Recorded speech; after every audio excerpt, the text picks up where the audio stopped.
हरे कृष्णा।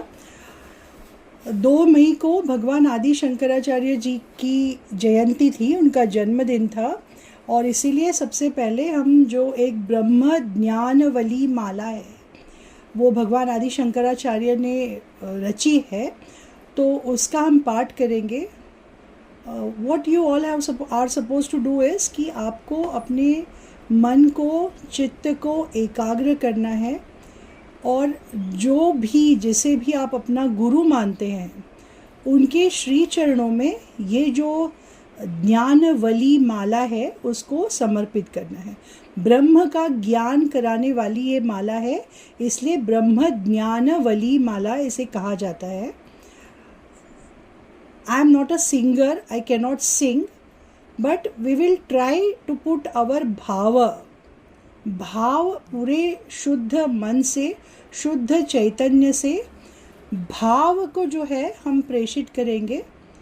सो we are not going to assess the singing skills but that भाव। So everybody be on mute, put your full heart, listen with all your bhava, because this Brahma Jnanavali Mala is the most beautiful composition of भगवान आदि शंकराचार्य जी। उनके हर एक स्तोत्र में ही उतना रस है और इतना रस है कि अगर हम भाव से सुनेंगे ना तो आँखों से आंसू निकल के आते हैं। With so much of intense devotion he composes each and every word. But this one is the epitome and मेरे पर्सनली मेरे हृदय के बहुत करीब है। So as my devotion I am chanting this. 21 paragraphs are there, we will go slow. All you to do is look into the book, focus your mind. उतनी देर के लिए कुछ और मत सोचिए, सिर्फ और सिर्फ absorb this where he is telling अहम अव्ययः, मैं अव्यय हूँ, क्योंकि मेरे अंदर ईश्वर का वो अंश है और इसीलिए मैं भी उस ईश्वर की तरह अव्यय हूँ। और इन अदर वर्ड्स, जैसे महावाक्य कहते हैं अहम ब्रह्मास्मि, सेम वे हियर ऑल्सो भगवान आदि Shankaracharya ji is echoing the same words. Okay, so first let's bow down to भगवान गणेशा। ओम श्री गणेशाय नमः।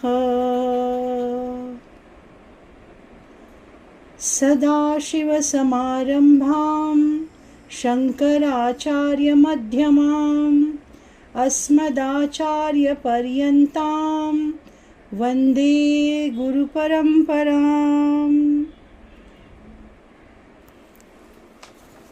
अथ श्री ब्रह्म ज्ञानवली माला।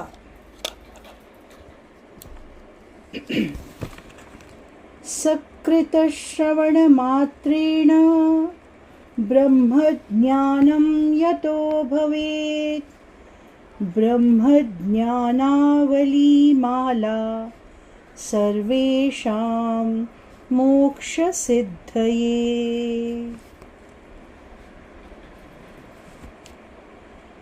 असंगोऽहम् असंगोऽहम् असंगोऽहम् पुनः पुनः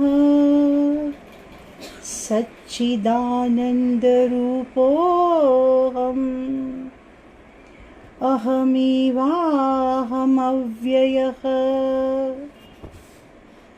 नित्यशुद्ध विमुक्तोऽहम् निराकारोऽहमव्ययः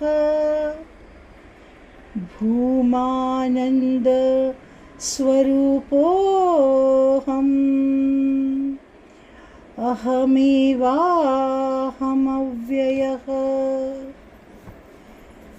नित्योऽहम् निरवध्योऽहम् निराकारोऽहमच्युतः परमानंद रूपोऽहम् अहमेवाहमव्ययः।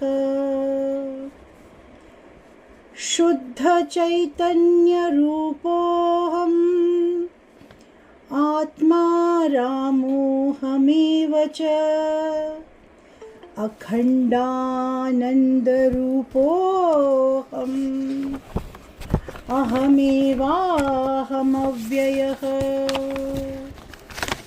प्रत्यक् चैतन्य रूपोऽहम् शान्तोऽहम् प्रकृतेः परः। शाश्वतानंद रूपोऽहम् अहमेवाहमव्ययः। तत्त्वातीतः परमात्माहम् मध्यातीतः परशिवः। मायातीतः परं ज्योतिः अहमेवाहमव्ययः। नानारूपव्यतीतोऽहम् चिदाकारोऽहमच्युतः। सुखरूपस्वरूपोऽहम् अहमेवाहमव्ययः। माया तत्कार्यदेहादि मम नास्त्येव सर्वदा। स्वप्रकाशैकरूपोऽहम् अहमेवाहमव्ययः। गुणत्रयव्यतीतोऽहम् ब्रह्मादीनां च साक्ष्म्यहम्। अनन्तानन्दरूपोऽहम् अहमेवाहमव्ययः। अन्तर्यामी स्वरूपोऽहम् कूटस्थः सर्वगोऽस्म्यहम्। परमात्मस्वरूपोऽहम् अहमेवाहमव्ययः। निष्कलोऽहम् निष्क्रियोऽहम् सर्वात्माद्यः सनातनः। अपरोक्षस्वरूपोऽहम् अहमेवाहमव्ययः। द्वन्द्वादिसाक्षिरूपोऽहम् अचलोऽहं सनातनः। सर्वसाक्षी स्वरूपोऽहम् अहमेवाहमव्ययः। प्रज्ञानघन एवाहम् विज्ञानघन एव च। अकर्ताहम् अभोक्ताहम् अहमेवाहमव्ययः। निराधारस्वरूपोऽहम् सर्वाधारोऽहमेव च। आप्तकामस्वरूपोऽहम् अहमेवाहमव्ययः।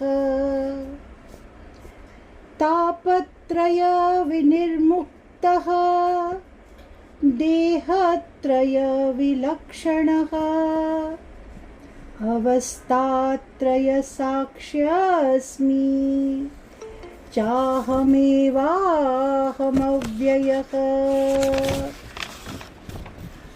दृग्दृश्यो द्वौ पदार्थौ स्तः परस्परविलक्षणौ।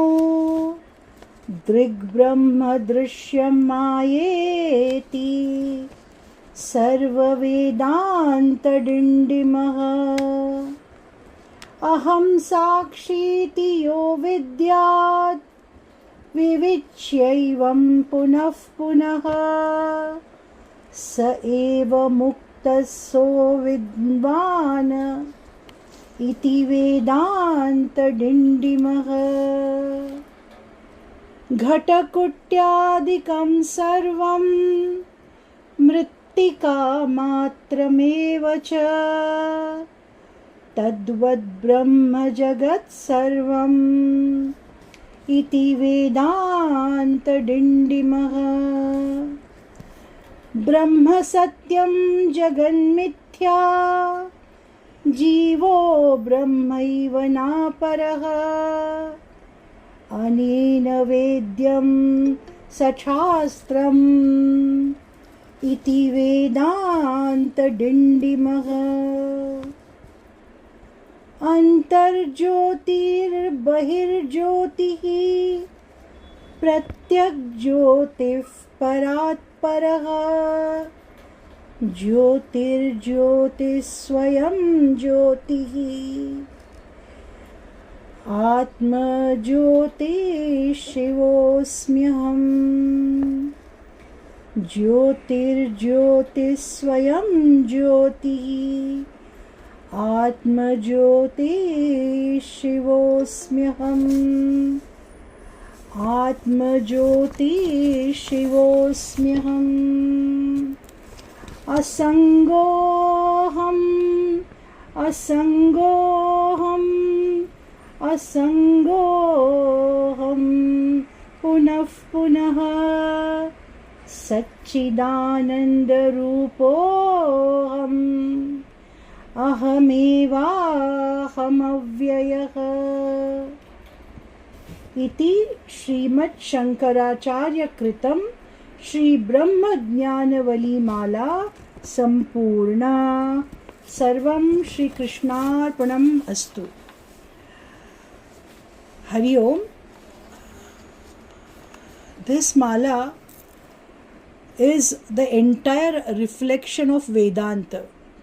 भगवान आदि शंकराचार्य जी ने जो वेदांत का सिद्धांत इस संपूर्ण भारतवर्ष को और सनातन धर्म को दिया है, उसका मूर्ति मंत्र जो व्यक्त स्वरूप है, वो स्वरूप इस रचना के एक एक शब्द में दृष्टिगोचर होता है।